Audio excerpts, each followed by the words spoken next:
De volta ao vivo aqui dos estúdios da Band Triângulo com o Brasil Urgente.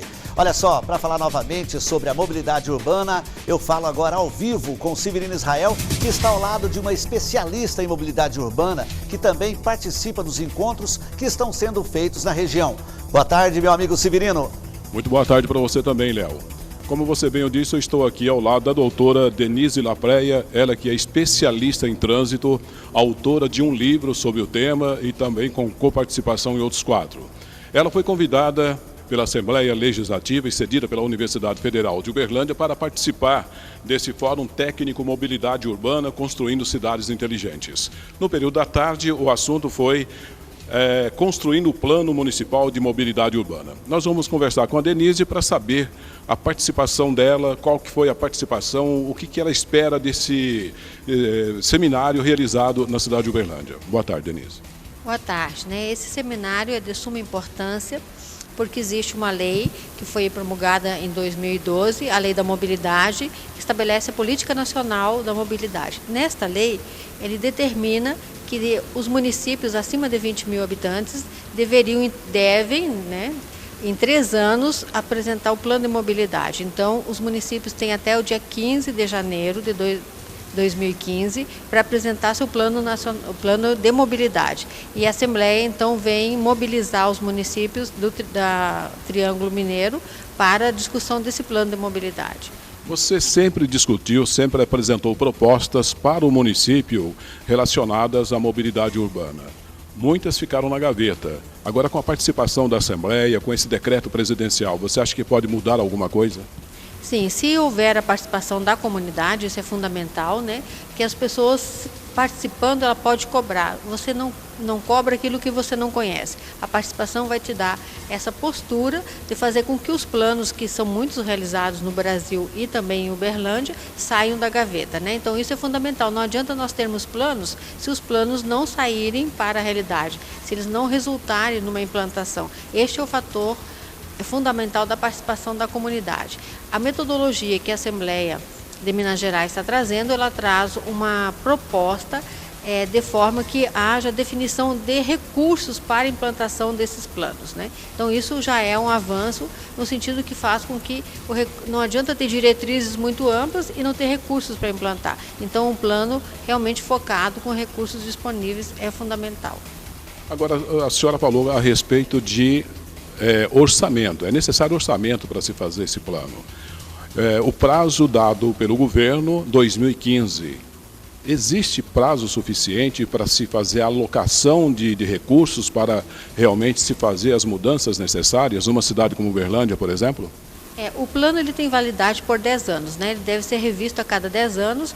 É preciso, então, ter o plano para que os recursos sejam alocados, Se você não tem um plano, você estabelece qualquer prioridade para esses recursos. Você tendo o plano, esses recursos devem estar alocados em função das ações propostas no plano. Isso é fundamental. Não significa que você tem que ter o dinheiro para depois fazer o plano. Não, você faz o plano para obter recursos para aquelas ações. A senhora disse que é necessário também que haja participação popular. A população organizada, logicamente, tem que fazer as suas reivindicações. Tem uma piadinha de mau gosto dizendo que na vida tudo tem volta, menos a Rondon Pacheco. Como que a sociedade pode se mobilizar nessa situação e fazer prevalecer o bom senso, por exemplo? Um plano de mobilidade, ele vai enxergar a cidade como um todo, Ele enxerga desde a entrada das rodovias na cidade, entender esses acessos, ele vai entender a questão do sistema viário, da hierarquização viária, vai entender a questão do transporte público, entender a questão dos pedestres e dos meios não motorizados, como ciclovias, etc. e tal, Então é preciso que a comunidade esteja participando todos esses momentos, Não só um determinado projeto, porque esse projeto da Rondon ele tem que ser visto numa situação mais ampla, que é a requalificação da área central. Mas não adianta você investir só na Rondon se você não requalifica a área central. Quer dizer assim, qual seria a ação da Rondon em função da requalificação da área central, A senhora leva experiência nessa área para a cidade de Patos de Minas. Amanhã esse fórum estará acontecendo lá em Patos. A senhora já visitou várias cidades da região. O que a senhora espera encontrar em Patos?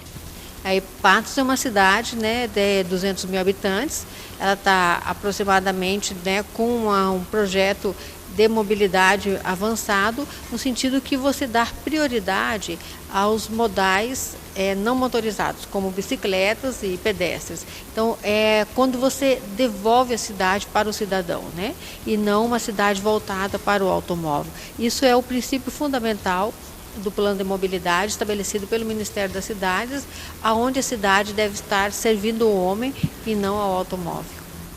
Doutora Denise, muito obrigado pela sua participação aqui na TV Bandeirantes, trazendo essas informações.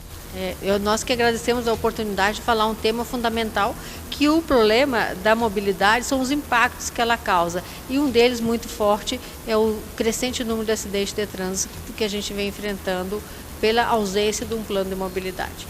Muito obrigado. É com você, Léo. Você que gosta de andar de cavalo pela Avenida Segismundo Pereira, Rondon Pacheco, está aí. Está dentro da mobilidade. É verdade, Severino. Inclusive, assim, aquela carroça que você me emprestou teve problema justamente por algum acidente que eu tive com ela, viu? Mas muito obrigado à professora Denise aí, viu, Severino? E a gente espera realmente que saia do papel, não é verdade? Porque cidades como Uberlândia e outras cidades, Uberaba, Patos de Minas, enfim, cidades maiores que têm um problema muito grande com relação à mobilidade urbana. Vamos tirar do papel. E com certeza vai sair dessa vez. Olha só, um rapaz de 18 anos foi morto com 6 tiros em Patrocínio, no Alto Paranaíba. Foi o segundo homicídio na cidade em 3 dias. Veja na reportagem. O crime aconteceu no bairro Serra Negra, na esquina da Avenida Joaquim Marra, com Rua Estados Unidos, em Patrocínio. Rafael Vandame Silva, de 18 anos, foi encontrado com 6 tiros. Ele chegou a ser socorrido pelo Corpo de Bombeiros, mas morreu no hospital. Chegando ao local, nós deparamos com a vítima caída em decúbito ventral, inconsciente, e de imediato a nossa guarnição já efetuou os primeiros socorros, né, e a conduzimos até o pronto-socorro para que fosse feita uma avaliação médica. A pulsação estava bem branda, sabe, depois foi atestado o óbito da vítima. Os vizinhos ouviram os disparos e a vítima gritando por socorro, mas ainda não foi possível identificar o autor do crime. No domingo, um outro jovem, Wanderson Tavares Dias, de 23 anos, conhecido como Sansão, também foi assassinado no mesmo bairro em Patrocínio. Minha querida Patrocínio também passando por isso, não é verdade? A violência em todos os lugares. E a polícia acredita aí, trabalha na hipótese de ser o mesmo autor aí desses 2 crimes, viu? Infelizmente. E tem que pegar realmente esse sujeito aí, tá certo? Olha só. Depois de mais de 15 horas de julgamento, o acusado de ter matado a ex-namorada e o amigo dela em Conceição das Alagoas foi condenado a 34 anos de prisão. O crime aconteceu no dia 28 de julho do ano passado, em uma sorveteria que fica no centro de Conceição das Alagoas. A ação foi registrada pelo Circuito Interno de Segurança. Derek Stefane Batista Santos, de 21 anos, chegou com uma faca e matou a ex-namorada de 16 anos e um amigo de 17 anos. A defesa de Derek ainda não pôde recorrer da decisão. Olha aí, você está vendo aí as imagens? Momento em que ele chega e comete o crime. É triste rever, mas é bom para lá. Olha aí a garota, bonita desse jeito, rapaz. Nova, aí ó, o rapaz também, novo e perder a vida, uma situação dessa, né? 34 anos é pouco, 34 anos é pouco, eu acho ainda. E não tem que recorrer, não. Não tem que recorrer, tem que deixar na cadeia. Um sujeito desse mata friamente, 17 facadas num, 16 sei lá quantas no outro. Então não justifica, tá? Quer dizer, só porque tá nervoso, porque ela não quis ficar com ele, enfim, aí fica fácil, né? Mas tomara que ele realmente fica os 34 anos ou mais na cadeia, tá certo? Brasil Urgente vai ficando por aqui. Eu quero agradecer muito a sua audiência, agradecer a Deus mais um dia de trabalho e dizer a você que amanhã nós temos um compromisso, tá certo? 12h30 com a Marildo Maciel, o baixinho da língua solta.